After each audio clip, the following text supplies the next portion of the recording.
Hi, thanks for following this little series on the Bordogni etudes. This is number 39, and I find this one also very challenging. And I was complaining, sorry for complaining, about the last one, number 38, because it was slow. This one is also slow. So whenever you encounter something that is negative, something that gives you difficulty, distress, frustration, grief, pain, suffering, see how you can turn it to a positive. Now, I'm not talking about positive thinking. I'm saying, well, what can I learn from this? And what is going through this experience of challenge and difficulty? What is it helping me? What is it teaching me? What is it helping me to develop in my character, in my musicianship, in my playing ability? That's the way I try and look at this stuff. So I'll do what I can. And again, this is 2 pages of music at a very slow tempo. So if you want to play it on double time, it'll sound really funny. You can mess around with that if you want to. But I'm going to try and play through it and see if I can. And I hope that some of this will be instructive, if not inspiring to you, but we'll see. I'll give it a good shot. Here we go. This is number 39 from the Bordogni etudes, melodious etudes for trumpet.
Ooh. That requires a lot of concentration. I had an opportunity a few years ago to participate in an orchestra, a pickup orchestra. They got members from New York Philharmonic and the Met, and from Atlanta and Toronto and Boston Symphony and many other orchestras. They flew us down to Barbados to play 2 concerts. So we flew in, had a rehearsal the next morning, a concert that night, and then another program, rehearsal in the morning, concert at night. It was a great experience, and it was wonderful to have an opportunity to do it. What I learned from it is the first time I was there, I did it for 3 years, that the guys from the New Orleans Jazz Orchestra, who are fantastic players, one was kind of the jazz player and the other guy was the lead player. They're both great players. So those guys got assigned to play the second and third parts in the orchestra. And they'd never played in an orchestra before. They'd been touring all over the world and playing professionally for most of their lives, and yet they'd never played in an orchestra. And they did a great job. They really did the preparation. They went online and listened to all the music and prepared it, and it was all movie music, and I think it was Broadway music, as a matter of fact, that we were doing. The point is, one of the guys leaned to me and says, "Wow, you guys never get a break. You never get any relief. You have to be on all the time." That's right. Even when you're sitting counting your 256 bars of rest in the orchestra, you still have to stay connected. It's kind of like playing the outfield. You have to be ready because something might happen. So I hope that wasn't too difficult for you to listen to. It was a little bit difficult for me to play, as you could probably hear in some spots. I totally flubbed one note, just played a wrong note. Don't know why. My vision is what it used to be. But in any case, I hope some of the music came through and that you were able to gain something from listening to it. That's why I'm playing it for you. Now, what did I gain from it? As I showed you before, when you play these slow things quicker, sometimes it's easier to tell what the shape of the lines, where the complete sentences are, and so on and so forth. But I'm going to show you another thing that I often do with something that's very slow. And I'm going to take a couple of spots there. Right at the beginning is a good place to do it. And I'm going to tongue the subdivision. And I recommend that you try this. If your articulation skills are good and you don't really have a problem with it, then it can be a great way to actually physically do the subdivision so you're feeling it and hearing it at the same time. So when I play that first phrase,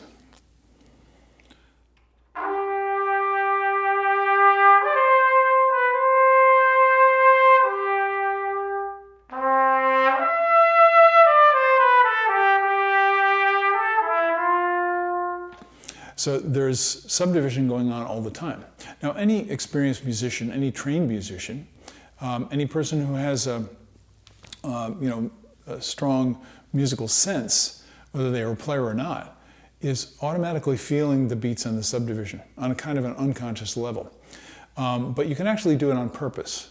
I don't mean that you're trying to do it. You're just kind of tuned in to the little the drummer in your mind, so to speak. It's a great way to think about it because he's doing the work and you're just listening. You're just relying on him. So the first thing you notice is in the first bar, you got it out at 8 1/16 and a grace note for the last beat of that bar. So I'm going to leave the grace note out and I'm just going to tongue the 16ths. Now that sets up my subdivision.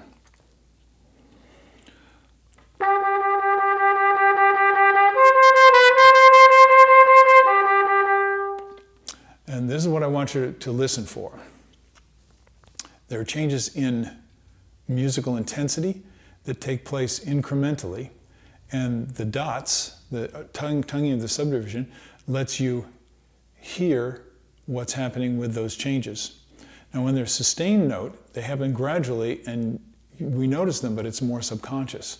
Here you can actually hear it happen. So whether it's a change in the timing, or whether it's a change in the musical intensity, that gives you the shape of the phrase and the sense of direction. So it's not just for the sake of accurate rhythm that we're doing the subdivision, it's because we're keeping track of the flow of the music. We're being aware of the flow of the music. Whenever you have a long sustained note, you're going to be doing that because it's the only way that you can really sense the overall shape and direction of the note. I'll do that in a second, but I want to point out something here.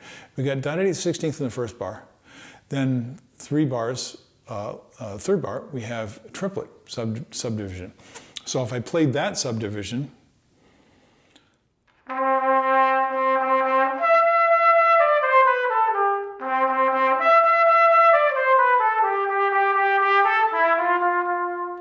did you hear the inflection?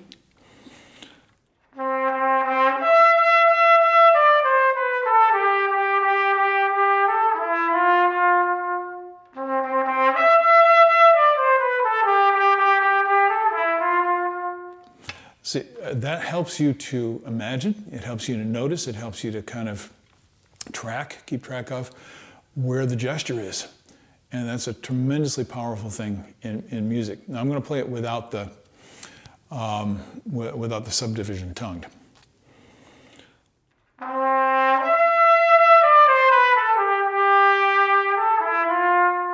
You see, I did the same gesture.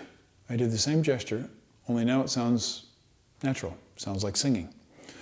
The next one is a little bit more difficult, and if you're practicing these with me, and I certainly hope that you are, this can be a little frustration for quite a few people. You have an octave and a half slur.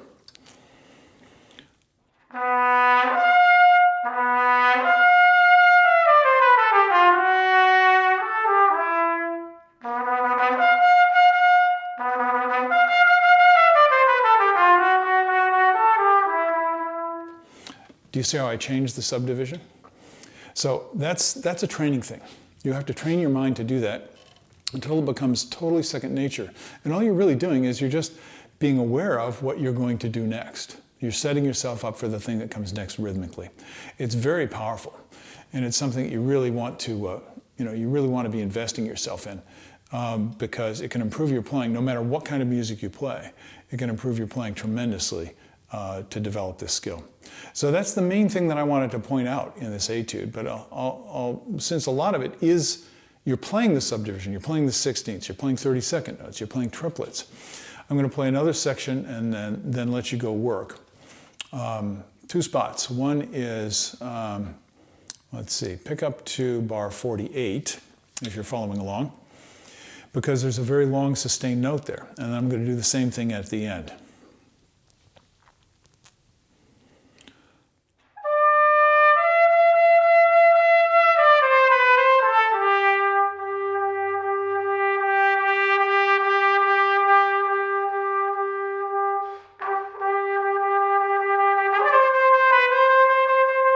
And then it goes back to the material at the beginning. So that long note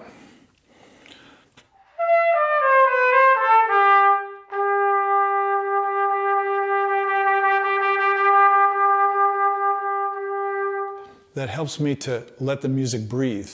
And if I do it without the subdivision, I'll conduct though.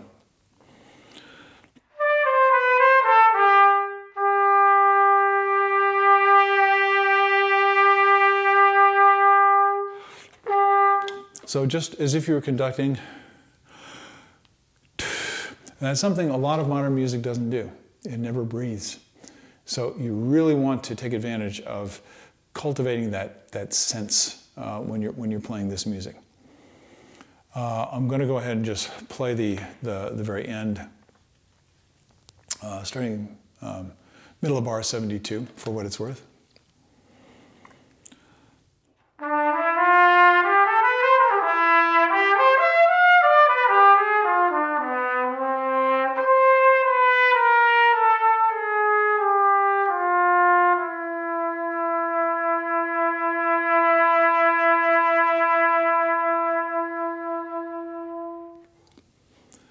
Do you see how I'm conducting it?